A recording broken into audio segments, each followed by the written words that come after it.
quelques années maintenant, l'entreprise Michelin ne vend plus de pneus.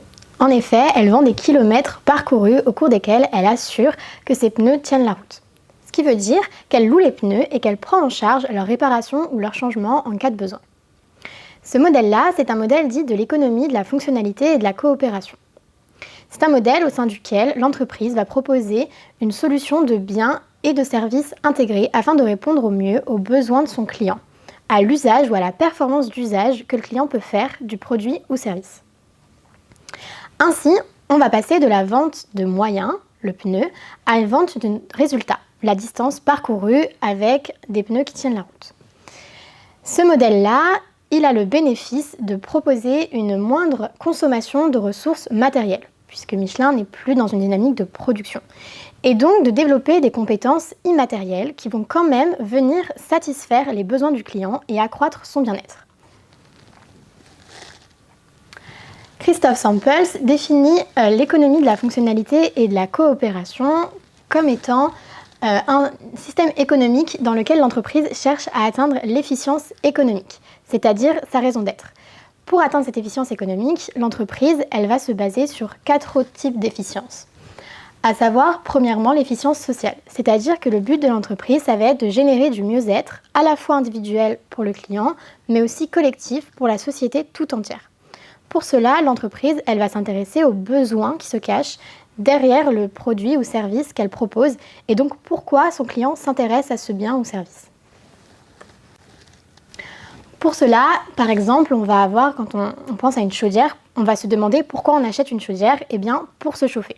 En remontant toute la file comme ça de pourquoi, on va arriver à ce qu'on appelle les sphères fonctionnelles, à savoir habiter, se déplacer, s'alimenter.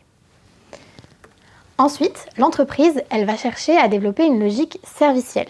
En effet, pour vendre son bien, elle va mettre en place une relation de location ou de contractualisation autour de l'usage ou en définissant ou contractualisant autour d'une performance d'usage du bien ou service qu'elle propose. Ça va avoir pour intérêt de développer une relation de long terme avec le client et donc d'assurer sa pérennité et aussi de satisfaire le besoin des individus sur le long terme. Ensuite, l'entreprise, elle va chercher à atteindre une efficience d'usage, c'est-à-dire qu'elle va optimiser au mieux ses ressources entre ressources matérielles et ressources immatérielles. Elle va donc développer des compétences immatérielles, comme c'est le cas pour Michelin, qui va mettre en place des formations, par exemple à l'éco-conduite, afin de faire en sorte de diminuer sa consommation de ressources matérielles. En effet, Michelin, pour éviter d'avoir à changer des pneus souvent, va donc former les conducteurs à mieux conduire, ce qui fait que les pneus dureront plus longtemps. On va avoir ainsi une optimisation entre ressources matérielles qui vont décroître et les ressources immatérielles qui vont s'accroître. Cela veut également dire que l'entreprise va avoir un intérêt à chercher l'efficience environnementale, c'est-à-dire qu'elle va participer à la préservation des ressources, voire même à les régénérer.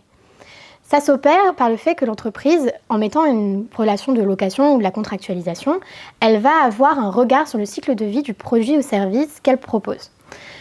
Premièrement, via la location, elle va rester propriétaire, donc elle va favoriser le réemploi. Mais également, si elle est plutôt dans une contractualisation autour d'une performance, par exemple la performance énergétique, elle va avoir pour intérêt que le bien ou service qu'elle propose consomme le moins possible tout au long de son cycle de vie. De plus, elle va aussi favoriser l'éco-conception afin de faciliter la réparation et on sort donc complètement d'une logique d'obsolescence programmée.